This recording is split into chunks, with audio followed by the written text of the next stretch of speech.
അസ്സലാമു അലൈക്കും വറഹ്മത്തുള്ളാഹി. നമുക്ക് സക്കാത്ത് കൊടുക്കുന്ന വിഷയത്തിൽ നല്ല ജാഗ്രത വേണം. ചില ആളുകളുണ്ട്, ധാരാളം സ്വതക്ക ചെയ്യും, ഒരുപാട് കിറ്റ് വിതരണങ്ങൾ നടത്തും, ധാരാളം ചാരിറ്റി പ്രവർത്തനങ്ങൾ നടത്തും. പക്ഷേ ഫർളായ സക്കാത്ത് അവിടെ ബാക്കി നിൽക്കുകയാണ്. നമുക്കറിയാം, സാധാരണ പറയാറുണ്ട്, സുന്നത്ത് നിസ്കാരം ഫർള് ഖളാ ഉള്ള ആൾ സുന്നത്ത് നിസ്കരിക്കരുത്, ആ സമയത്ത് ഫർള് ഖളാ വീട്ടണം എന്ന് പറയാറുണ്ട്. എന്നതുപോലെ തന്നെ സ്വതക്ക എന്ന് പറഞ്ഞാൽ സുന്നത്താണ്, സക്കാത്ത് എന്ന് പറഞ്ഞാൽ നിർബന്ധമാണ്, ഫർളാണ്. നിങ്ങൾ നോക്കൂ, തമീം ഗോത്രത്തിൽപ്പെട്ട ഒരാൾ നബി സല്ലല്ലാഹു അലൈഹി വസല്ലം തങ്ങളുടെ സവിധത്തിൽ വന്നു. എന്നിട്ട് അദ്ദേഹം പറഞ്ഞു, നബിയെ ഇന്നി ദൂ മാലിൻ കസീർ, എനിക്ക് ധാരാളം സ്വത്തുണ്ട്, ഞാനൊരു സമ്പന്നനാണ്, അതുകൊണ്ട് ഫഖ്ബിർനി കൈഫ അൻഫിഖു, നബിയെ ഞാൻ എങ്ങനെയാ സ്വത്ത് ചെലവഴിക്കേണ്ടത് എന്ന് പറഞ്ഞു തരൂ. നബിക്ക് പറയാമായിരുന്നു, നീ അങ്ങ് സ്വതക്ക ചെയ്തോ എന്ന്. പക്ഷേ നബി തങ്ങൾ പറഞ്ഞത്, തുഖ്രിജി സക്കാത്ത മിൻ മാലിക, ആദ്യം നിൻ്റെ ആ സ്വത്തിനൊക്കെ കൊടുക്കാനുള്ള സക്കാത്ത് ഉണ്ട്, അതങ്ങ് കൊടുത്തേക്ക്. ഫ ഇന്നഹാ തുഹറത്തുൻ തുതഹിറുക, അത് ആദ്യം നിന്നെ ഒന്ന് ശുദ്ധിയാക്കട്ടെ. പലരും വിചാരിക്കുന്നത് സക്കാത്ത് എനിക്ക് ബാധകമല്ല എന്നാണ്. എൻ്റെ ഇത്ര സമ്പത്തല്ലേ ഉള്ളൂ, ഞാനൊരു വലിയ പണക്കാരനൊന്നുമല്ലല്ലോ, പിന്നെങ്ങനെ എനിക്ക് സക്കാത്ത് ഉണ്ടാകുക എന്നാണ്. എന്നാൽ നമ്മൾ ശ്രദ്ധിച്ചു കഴിഞ്ഞാൽ ഏത് ചെറിയ ആളുകൾക്കും ഒരുപക്ഷെ സക്കാത്ത് വരാനുള്ള സാധ്യതകൾ ഉണ്ടെന്ന് നമുക്ക് മനസ്സിലാക്കാൻ കഴിയും. സക്കാത്ത് രണ്ട് വിധമാണ്. ഒന്ന് മുതലിൻ്റെ സക്കാത്ത്, രണ്ട് ശരീരത്തിൻ്റെ സക്കാത്ത്. മുതലിൻ്റെ സക്കാത്ത് മുതലിനെ ശുദ്ധീകരിക്കാനുള്ളതാണ്. മുതലിൻ്റെ സക്കാത്ത് അള്ളാഹ് നിശ്ചയിച്ച സ്വത്തുക്കളിൽ മാത്രമേ സക്കാത്തുള്ളൂ. അത് 8ഓളം വരുന്ന സ്വത്തുക്കളാണ്. ഒന്ന് സ്വർണം, വെള്ളി, ആട്, മാട്, ഒട്ടകം, ധാന്യങ്ങൾ, കാരക്ക, മുന്തിരി, 8 സമ്പത്തുകൾ. ഇതല്ലാത്തതിലൊന്നും സക്കാത്തില്ല. ഉദാഹരണമായി പറഞ്ഞാൽ 5 ഒട്ടകമുള്ള ആൾ സക്കാത്ത് കൊടുക്കണം. അതേസമയം 1000 കോഴിയുള്ളയാൾ സക്കാത്ത് കൊടുക്കേണ്ടതില്ല. വലിയ റബ്ബർ എസ്റ്റേറ്റുള്ള, തെങ്ങും തോട്ടമുള്ള, 100 ബിൽഡിങ്ങുകളുള്ള, ഹോട്ടലുകളുള്ള ആൾ, ഇവരൊന്നും സക്കാത്ത് കൊടുക്കേണ്ടതില്ല. അള്ളാഹ് പറഞ്ഞതിൽ മാത്രമേ സക്കാത്തുള്ളൂ.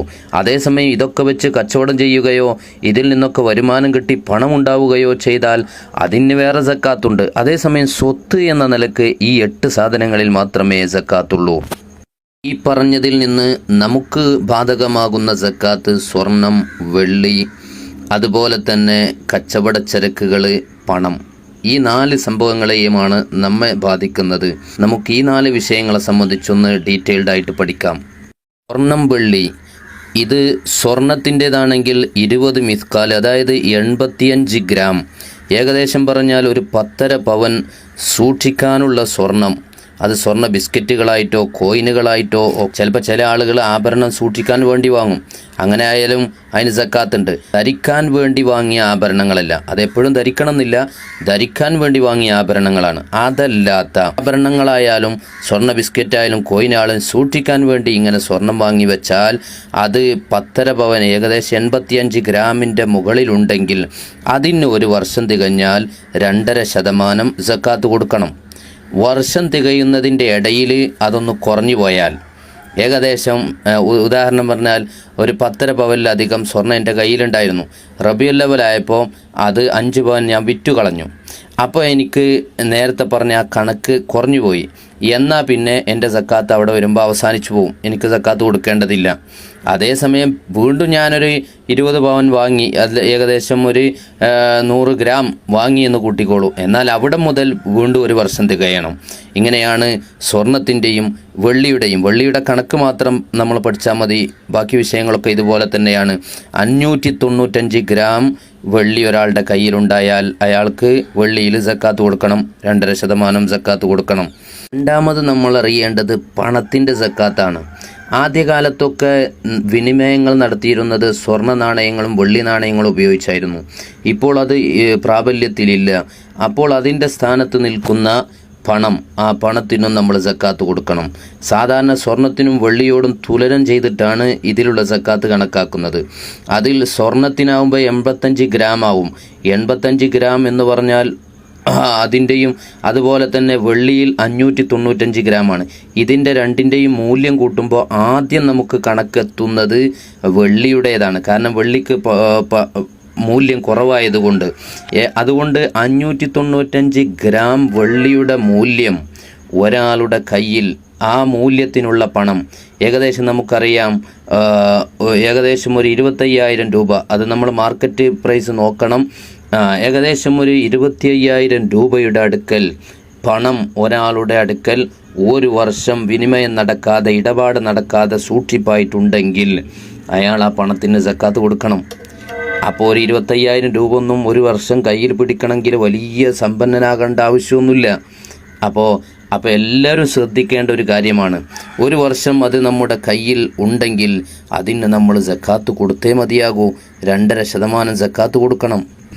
ആ പണം നമ്മുടെ കയ്യിൽ തന്നെ വേണമെന്നില്ല, ബാങ്ക് ഡെപ്പോസിറ്റ് ആയാലും ഇനി ഒരാൾക്ക് കടം കൊടുത്തതായാലും ഒരു കുറിയിൽ കൂടി, ആ കുറിയിൽ ഒരു വർഷം നമ്മുടെ ഇത്ര എമൗണ്ടിൻ്റെ മുകളിലുള്ള പണം നിന്ന് കഴിഞ്ഞാൽ അതിനും നമ്മൾ സക്കാത്ത് കൊടുക്കണം. അടുത്തത് നമ്മൾ മനസ്സിലാക്കാനുള്ളത് കച്ചവട ചരക്കുകളുടെ സക്കാത്താണ്. ഇത് നമ്മൾ വളരെയേറെ ശ്രദ്ധിക്കേണ്ടത്. നമ്മൾ ഒരു മിക്കവാറും ആളുകൾ കച്ചവടം ചെയ്യുന്നവരാണ്. ഈ അധിക കച്ചവടത്തിനും ഇന്ന് സക്കാത്തുണ്ട്, പക്ഷേ ആരും അത് ഗൗനിക്കാറില്ല. 595 ഗ്രാം വെള്ളിയുടെ മൂല്യം ഞാൻ നേരത്തെ പറഞ്ഞതുപോലെ ഏകദേശം ഒരു 25,000 രൂപ. അത് നമ്മൾ കൃത്യമാക്കണമെങ്കിൽ നമ്മൾ പത്രത്തിൽ നോക്കിയാൽ മതി. അപ്പോൾ ഒരു 25,000 രൂപയുടെ മുകളിൽ പണം മുതൽ മുടക്കിയിട്ട് നമ്മൾ തുടങ്ങിയ ഒരു കച്ചവടം, ആ കച്ചവടം ഒരു വർഷം പൂർത്തിയായി കഴിഞ്ഞാൽ ആ വർഷാന്ത്യം നമ്മൾ ചരക്കുകളെ കൂട്ടണം. ചരക്കുകളുടെ മൊത്തം കണക്കെടുപ്പ് നടത്തി അതിലുള്ള മൊത്തം പ്രൊഡക്റ്റുകൾ കൂട്ടി, അതുപോലെ ലാഭങ്ങൾ കൂട്ടി, അതുപോലെ കിട്ടാനുള്ള പണങ്ങൾ കൂട്ടി, ആ പണങ്ങളൊക്കെ കൂട്ടിയിട്ട് അതിൻ്റെ 2.5% നമ്മൾ സക്കാത്ത് കൊടുക്കണം. നിങ്ങളാലോചിച്ച് നോക്കൂ, ഇന്ന് 25,000 രൂപയില്ലാത്ത ഏത് കച്ചവടമാണ് ഉള്ളത്? ഇത് കോഴിക്കച്ചവടം നടത്തുന്നവർക്കും പലചരക്ക് നടത്തുന്നവർക്കും ഭൂമി കച്ചവടം നടത്തുന്നവർക്കും സ്വർണ്ണക്കച്ചവടം നടത്തുന്നവർക്കും ഈ കച്ചവട ലാഭത്തിലായാലും നഷ്ടത്തിലായാലും എല്ലാം ഇത് ബാധകമാണ്. ഒരാൾ റമളാനിൽ ആരംഭിച്ച ഒരു കച്ചവടം അടുത്ത റമളാനാകുമ്പോൾ ആ തുടങ്ങിയ ഡേറ്റ് ദിവസം നോക്കിയിട്ട് അയാൾ കച്ചവടത്തിലെ മുഴുവൻ സ്റ്റോക്കെടുപ്പ് നടത്തിയിട്ട് ഞാൻ നേരത്തെ പറഞ്ഞതുപോലെ സക്കാത്ത് കൊടുത്തില്ലെങ്കിൽ അയാൾക്ക് അതിൽ ഹറാമിൻ്റെ ഒരു കുറ്റം അയാളിൽ വരികയാണ്. പിന്നീട് ഈ കൊടുക്കാത്തതിൻ്റെ വിഹിതം അദ്ദേഹം ഭക്ഷിക്കുന്നത് നമ്മൾ മറ്റൊരാളുടെ ധനം മോഷ്ടിച്ചത് ഭക്ഷിക്കുന്നത് പോലെയാണ്. പൊതുവെ നമ്മുടെ ഇടയിൽ കണ്ടുവരുന്നൊരു പ്രവണതയുണ്ട്, എല്ലാവരും റമളാനിലാണ് സക്കാത്ത് കൊടുക്കുക. റമളാനിൽ സക്കാത്ത് കൊടുക്കുക എന്നൊന്ന് ഇസ്ലാമിലില്ല. കാലം തികയുമ്പോൾ ഡേറ്റ് ആകുമ്പോൾ, നമ്മൾ കച്ചവടം തുടങ്ങിയ ഡേറ്റ് ആകുമ്പോൾ സക്കാത്ത് കൊടുക്കുക എന്നുള്ളതാണ്. എന്നാൽ എല്ലാവരും റമളാനിൽ കൊടുക്കുമ്പോൾ അത് പഴയ കാലത്തൊരു മാതൃക കൂടി അതിലുണ്ട്. അതായത് വരുന്ന വർഷത്തേക്കുള്ള സക്കാത്ത് മുന്തിപ്പിച്ചിട്ട് നമുക്ക് ഈ റമളാനിൽ സക്കാത്ത് കൊടുക്കാം. അങ്ങനെ അടുത്ത വർഷത്തേക്കുള്ള ഒരു വർഷത്തെ സക്കാത്ത് മുന്തിച്ചിട്ട് കൊടുക്കുന്ന ഒരു പ്രവണത മുൻഗാമികൾ നമുക്ക് കാണിച്ചു തന്നിട്ടുണ്ട്. അപ്പോൾ അങ്ങനെ കൊടുക്കുമ്പോൾ റമളാനിൽ കൊടുത്താൽ കൂടുതൽ കൂലി കിട്ടുമല്ലോ എന്ന് കരുതിയിട്ടാണ് അവർ കൊടുക്കുന്നത്. അതേസമയം ടൈം തെറ്റിച്ച് ഒരു വർഷം കഴിഞ്ഞിട്ടും കൊടുക്കാതെ അടുത്ത റമളാൻ വരട്ടെ എന്ന് പറഞ്ഞ് കാത്തു നിൽക്കാൻ പാടില്ല. അത് ഹറാമിൻ്റെ കുറ്റം കിട്ടുന്നതാണ്. സക്കാത്ത് എപ്പോഴും അവകാശികൾക്ക് മാത്രമേ നമ്മൾ കൊടുക്കാൻ പറ്റൂ, അല്ലെങ്കിലും സക്കാത്ത് വീടുകയില്ല. നബി തങ്ങളുടെ അടുക്കൽ ഒരു സഹാബി വന്നു, എന്നിട്ട് പറഞ്ഞു, അഅ്തിനി മിന സ്വദഖ, നബിയെ എനിക്ക് സക്കാത്ത് തരണം.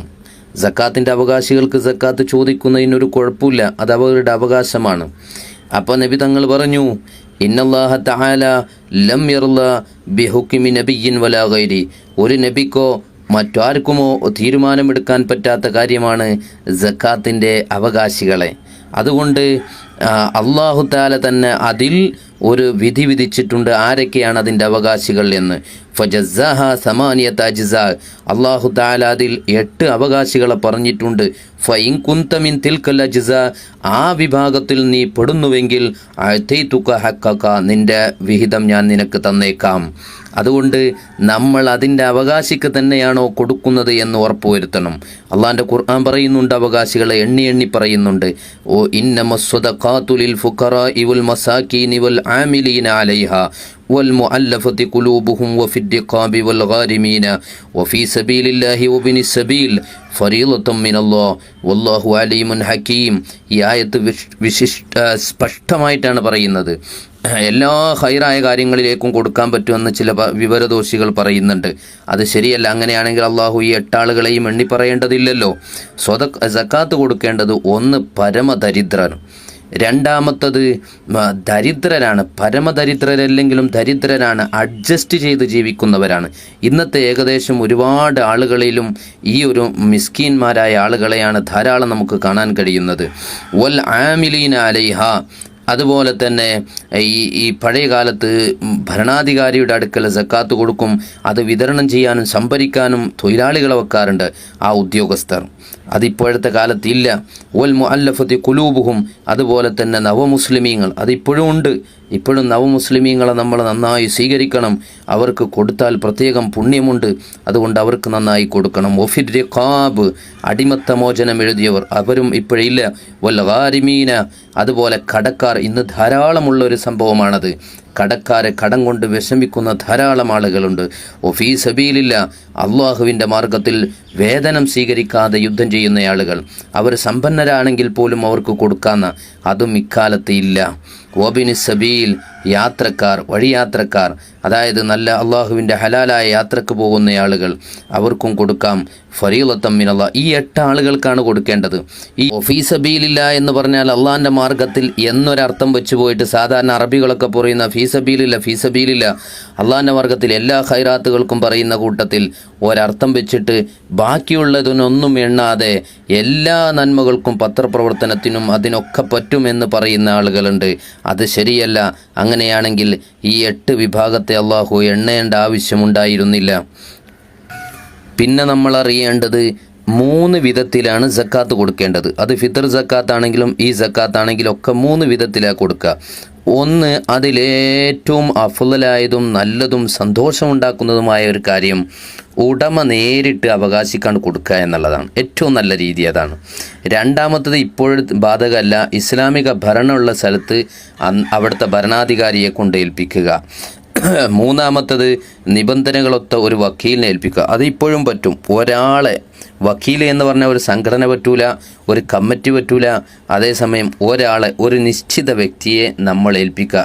ഇതെൻ്റെ സക്കാത്താണ്, നീ ഇന്ന ആളുകൾക്കൊക്കെ കൊടുക്കണം എന്ന് പറഞ്ഞ് അവനെ ഏൽപ്പിച്ചു കഴിഞ്ഞാൽ അപ്പോഴും നമ്മുടെ ബാധ്യത കൂടുന്നതാണ്. പക്ഷെ വക്കീലിനെ ഏൽപ്പിച്ചാലും വക്കീൽ അത് അവകാശിക്ക് തന്നെ കൊടുക്കണം. അത് ഉറപ്പുള്ളൊരു വക്കീലിനെ ആയിരിക്കണം, വിശ്വസ്തനായിരിക്കണം. അതൊക്കെ ഷർത്താണ്. അപ്പോൾ ഏറ്റവും നല്ലത് നമ്മൾ തന്നെ കൊണ്ടുപോയി കൊടുക്കുകയാണ്. അസ്സലാമു അലൈക്കും വറഹ്മത്തുള്ളാഹി.